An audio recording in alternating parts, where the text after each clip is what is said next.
প্রিয় ছাত্রছাত্রীরা, সোমনাথ একাডেমিতে তোমাদের সবাইকে স্বাগত। রবীন্দ্র মুক্ত বিদ্যালয় থেকে তোমরা যারা মাধ্যমিক পরীক্ষা দিতে চলেছো, আজকের ভিডিও থাকছে তোমাদের মাধ্যমিক গণিত অনুশীলনী। দেখে নাও 27.3, পেজ হচ্ছে 573। তো এই বৃত্ত সম্পর্কিত যে এই অধ্যায়টি রয়েছে, এই অধ্যায়ের পার্ট 1 এর ভিডিও অলরেডি আমি আপলোড করেছি, যেখানে সূত্র, বৃত্তের সমস্ত যে সূত্র রয়েছে সেই নিয়ে আলোচনা করেছি। এবং তোমাদের অঙ্কের দেখো, 1-এর দাগে 2-এর দাগে 3টে এবং 3-এর দাগে 1 নম্বর অঙ্ক পর্যন্ত আমি কিন্তু সমাধান করে দিয়েছি। আজকে আমি 3-এর দাগে 2 থেকে শুরু করছি। তাই তোমরা যারা প্রথম ভিডিওটি দেখোনি, অবশ্যই দেখে নাও এই ভিডিও ডেসক্রিপশন বক্সের লিঙ্কে ক্লিক করে। ঠিক আছে, তাহলে অঙ্কগুলো তোমাদের কিন্তু করতে সুবিধা হবে। চলো, 3-এর দাগের 2 নম্বর অঙ্কটা কি বলছে দেখি। বলছে, এক কেন্দ্রীয় দুইটি বৃত্তের ব্যাসার্ধের অন্তর 10 সেমি হলে এই বৃত্ত বলয়ের পরিসর কত? দেখো অঙ্কটি। দেখো, এই 2-এর দাগের যে অঙ্কটি, এটা কিন্তু অঙ্কটা করার কোনো দরকার নেই, কারণ এখানে বলেছিল যে এক কেন্দ্রীয় দুইটি বৃত্তের, মানে একটা কেন্দ্রের, একটা কেন্দ্র, মানে ছবিটা আমি তোমাদের বলি। ছবিটা এরকম, এই একটা কেন্দ্র, ঠিক আছে, এর এর মধ্যে দুটি বৃত্ত রয়েছে। দেখো এরকম ছবিটা হচ্ছে এরকম, এরকম দুটি বৃত্ত রয়েছে। বলছে ব্যাসার্ধের অন্তর, দেখো এই যে এটা হচ্ছে ব্যাসার্ধ, পুরোটাকে বলে ব্যাস। হ্যাঁ, এদের অন্তর বলেছে 10 সেমি। যদি 10 সেমি হয়, তাহলে বৃত্ত বলয়ের পরিসর কত? তাহলে বৃত্ত বলয়ের পরিসর আমাদের 10 সেন্টিমিটারই তো হবে। বোঝা গেছে? এটাই হচ্ছে অঙ্কটির অ্যান্সার। নেক্সট অঙ্ক দেখো, 3 নম্বর অঙ্ক। বলছে, এক কেন্দ্রীয় দুইটি বৃত্তের পরিধি যথাক্রমে 264 সেমি আর একটা হচ্ছে 220 সেমি। ওদের ব্যাসার্ধের বিয়োগফল বা অন্তর কত? চলো অঙ্কটা দেখে নিই। দেখো 3 নম্বর অঙ্কটা করছি আমরা। দেখো যে, ধরি এক কেন্দ্রীয় বৃত্ত দুটির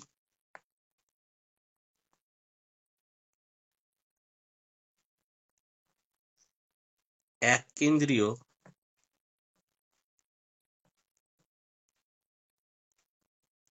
বৃত্ত দুটির বহির্বৃত্তের ব্যাসার্ধ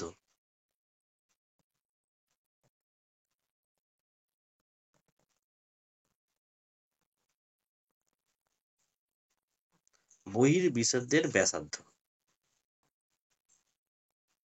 আর, ঠিক আছে, আর হচ্ছে পরিধি, দেখো বইতে বলে দেওয়া হয়েছে 264 সেমি, ঠিক আছে। এবং অন্তর্বৃত্তের ব্যাসার্ধ, দেখো অন্তর্বৃত্তের ব্যাসার্ধ কত আছে দেখো। এটা আমি ক্যাপিটাল আর লিখেছি, এটা হচ্ছে স্মল আর। আর পরিধি, পরিধি হচ্ছে 220 সেমি, ঠিক আছে। এইগুলো কিন্তু অঙ্ক আমাদের দিয়ে দিয়েছে। তো আমরা কি করব, দেখো প্রশ্নানুসারে,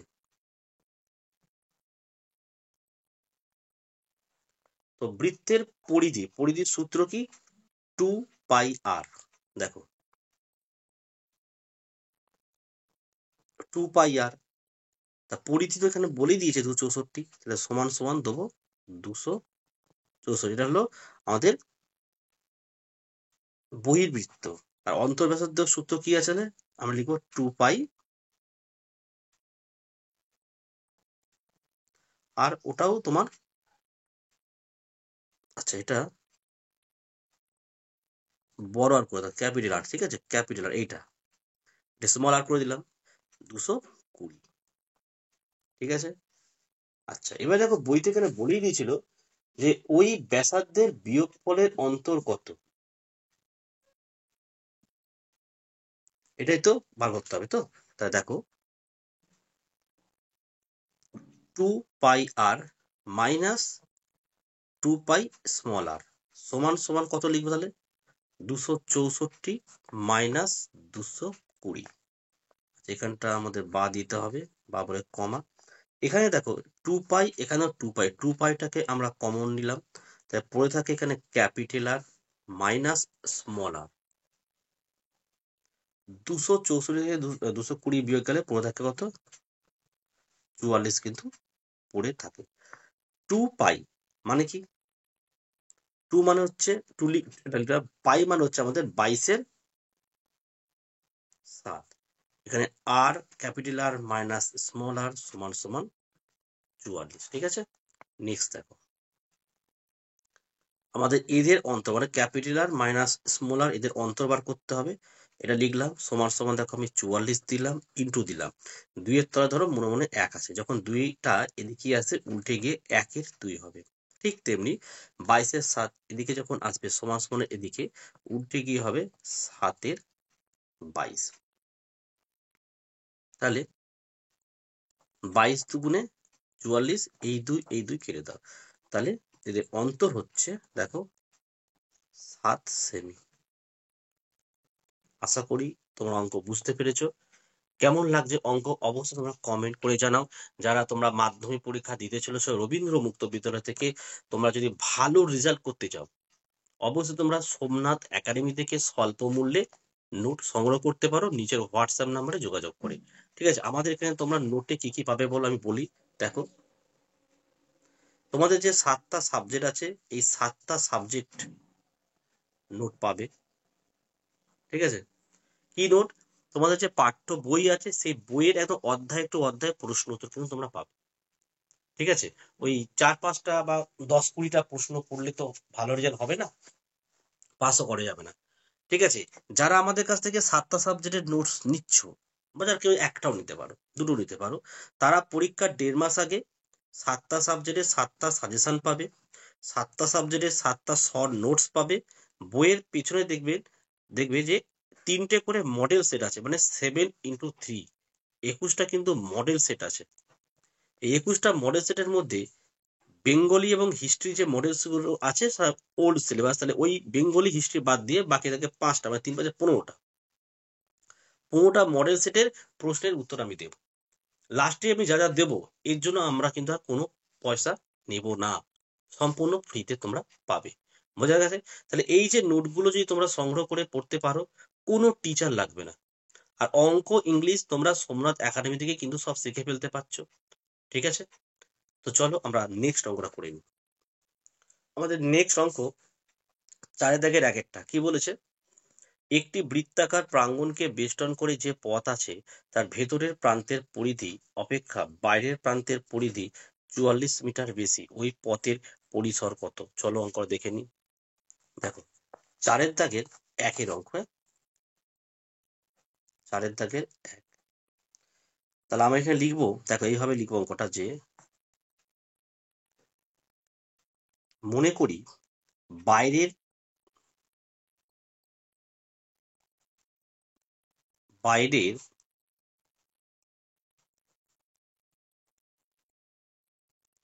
বৃত্তাকার প্রাঙ্গণটির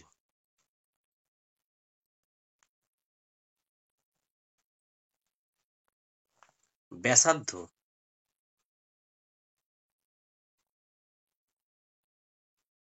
আর লিখবে ভেতরের বৃত্তাকার আর ভিতরের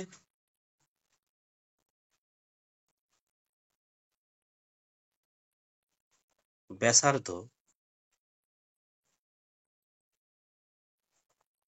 হচ্ছে স্মল আর, এটা ক্যাপিটাল আর, এটা হচ্ছে স্মল আর। এবার দেখো প্রশ্নানুসারে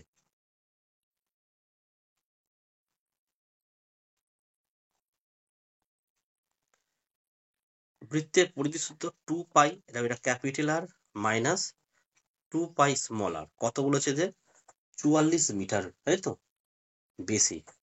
বেশ, এইটা এখান থেকে আমরা আর মাইনাস আর এর মান বার করবো। তো দেখো এখানে আমরা কি করি, আমরা এখানে ক্যাপিটাল আর, এখানে স্মল আর, এখানে 2 পাই, এখানে 2 পাই রয়েছে।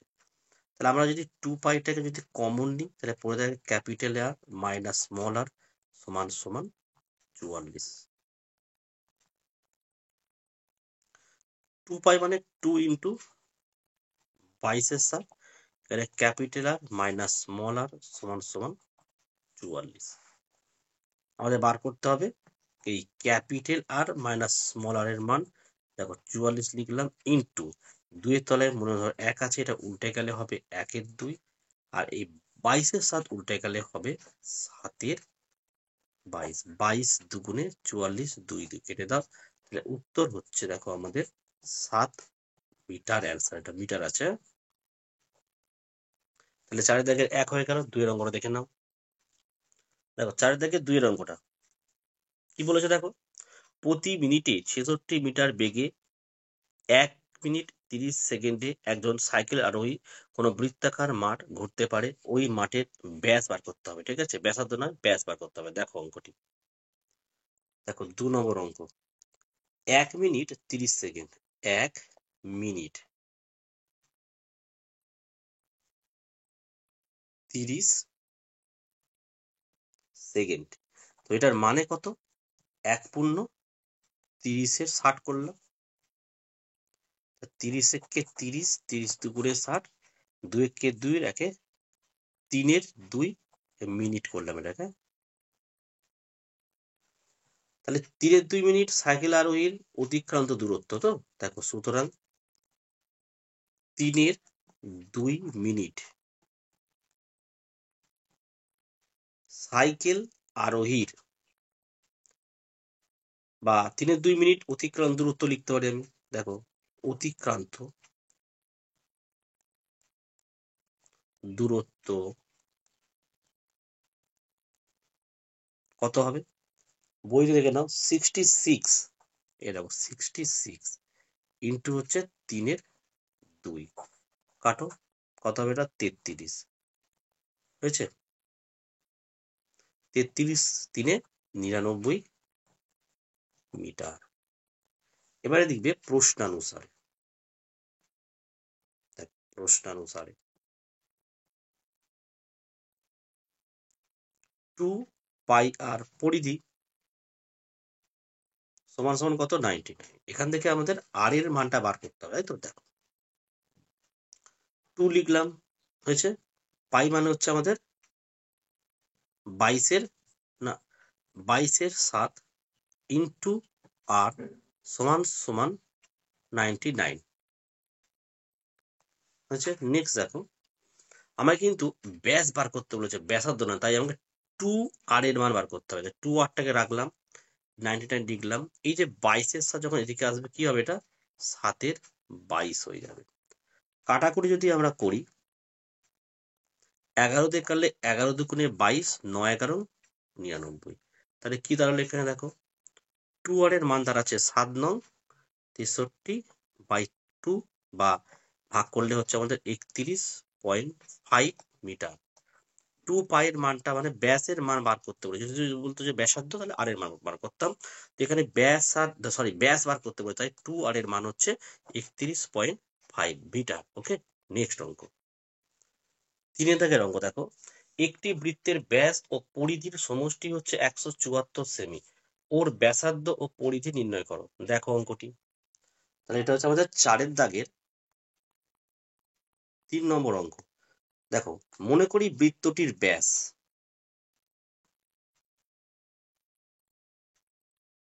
মনে করি বৃত্তের ব্যাস হচ্ছে 2r, আর বৃত্তের পরিধি পরিধি হচ্ছে আমাদের 2 পাই আর। এবার দেখো, প্রশ্নানুসারে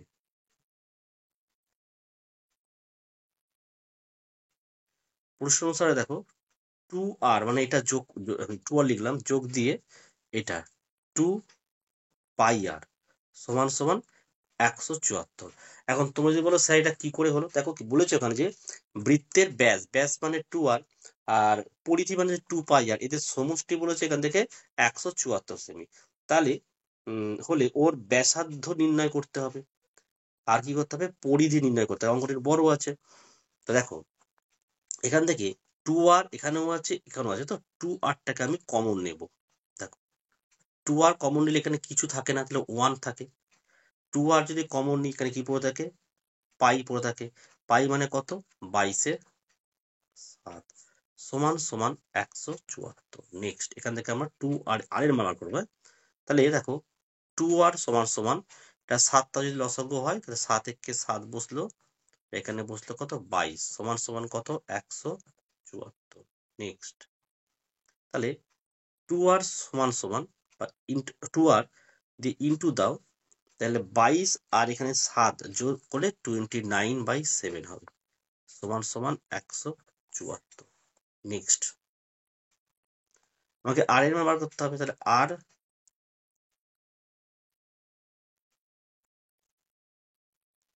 সমান সমান এই যে 174 লিখলাম, ইন্টু 2টা গিয়ে হবে 1-এর 2 হলো, আর 29-এর 7 এদিকে আসলে হবে 7-এর 29। কাটাকুটি করতে হবে, 2কে 174 কাটলে হচ্ছে আমাদের 87, এটা কাটলে হবে 3, আর 3-7 21। তাহলে এখান থেকে আমরা পেয়ে গেলাম আর এর মান 3-7 21 সেমি হলো। তাহলে ওই মাঠের ব্যাসার্ধ পেয়ে গেলাম কিন্তু, এই সরি, হ্যাঁ ব্যাসার্ধ পেয়ে গেলাম 8 একক। আমাকে কি বার করতে হবে, পরিধি বার করতে হবে। তাহলে দেখো পরিধির সূত্র তো আমরা জানি যে পরিধি সমান সমান কত, 2πr। দেখো 2 লিখে দিলাম, পাই মানে হচ্ছে আমাদের 22-এর 7 লিখে দিলাম, আর হচ্ছে আমাদের 21 সেমি লিখে দিলাম, 3-7 21। তাহলে 22 2 × 44 আর 3 44 হচ্ছে আমাদের 132 সেমি। তাহলে আমরা পরিধি পেলাম 132 আর ব্যাসার্ধ পেলাম 21 সেমি। আশা করি তোমরা অঙ্ক বুঝতে পারছো। কেমন লাগছে ভিডিও অবশ্যই কমেন্ট করে জানাও। তোমাদের ভালো লাগলে, ভিডিওগুলো রিচ পেলে অবশ্যই আমি বলেছি যে আমি রেগুলার তাদের ভিডিওটা কিন্তু আনবো। ঠিক আছে, তো চলো আমরা পরের অঙ্কটা দেখে নিই। চলো 5-এর দাগের অঙ্ক দেখো। 5-এর দাগের কি বলেছে, যে দুইটি বৃত্তের একই কেন্দ্র থাকলে তাকে ড্যাশ বৃত্ত বলে। কি বলবে, এক কেন্দ্রীয় বৃত্ত। তো এখানে লিখে দিলাম, দেখো এক কেন্দ্রীয় বৃত্ত। ওকে, দুইটা কি বলেছে দেখো, দুইটি বৃত্তের ব্যাসার্ধ সমান হলে তাদের পরিধি ড্যাশ হবে, এটা লিখবে সমান হবে। ঠিক আছে, এগুলো এমসিকিউতে থাকে পরীক্ষাতে। 6-এর দাগের অঙ্কটা কি বলেছে দেখো, যে সঠিক উত্তরটির পাশে টিক চিহ্ন দাও। এ দিয়ে বলেছে দেখো বৃত্তের পরিধি নির্ভর করে, উত্তর হবে একটা সেই বৃত্তের ব্যাসের উপরে। আচ্ছা, বি এর অঙ্কটা এখানে কি বলেছে দেখো, বৃত্তের ক্ষেত্রফল যত বড় হবে তাহলে সেই বৃত্তের ব্যাসার্ধ তত বড় হবে। ঠিক আছে, এটা অ্যান্সার হবে কিন্তু। চলো পরের অঙ্ক সি একটা, বলছে দুইটি বৃত্তের ব্যাসার্ধ যথাক্রমে 1 সেমি আর 2 সেমি হলে বড় বৃত্তটির ক্ষেত্রফল ছোট বৃত্তটির ক্ষেত্রফলের কত গুণ হবে। 3 করবে, এটা 4 গুণ হবে। আর ডেটটা, দুইটি বৃত্তের ব্যাস যথাক্রমে 4 সেমি ও 8 সেমি হলে বড় বৃত্তটির পরিধি ও ছোট বৃত্তের পরিধি কত হবে, এটা কিন্তু একটা হবে দ্বিগুণ হবে। তাহলে আমাদের এই অধ্যায়টি কিন্তু আমরা কমপ্লিট করলাম। তো পরের দিন আমরা তোমাদের মেন যে চ্যাপ্টারটি রয়েছে দেখো 27 অধ্যায়, 13টি অঙ্ক রয়েছে, সাধারণত এখান থেকেই পরীক্ষায় প্রশ্ন দেয়। আমরা এই চ্যাপ্টারটি কিন্তু শুরু করব। ঠিক আছে, ভিডিও কেমন লাগছে কমেন্ট করে জানাও। আর ভালো রেজাল্ট করতে হলে অবশ্যই তোমরা সোমনাথ একাডেমি থেকে স্বল্প মূল্যে কিন্তু নোট সংগ্রহ করতে পারো। আজকের ভিডিও আমি এখানে শেষ করছি, তোমরা প্রত্যেকে ভালো থেকো এবং সুস্থ থেকো।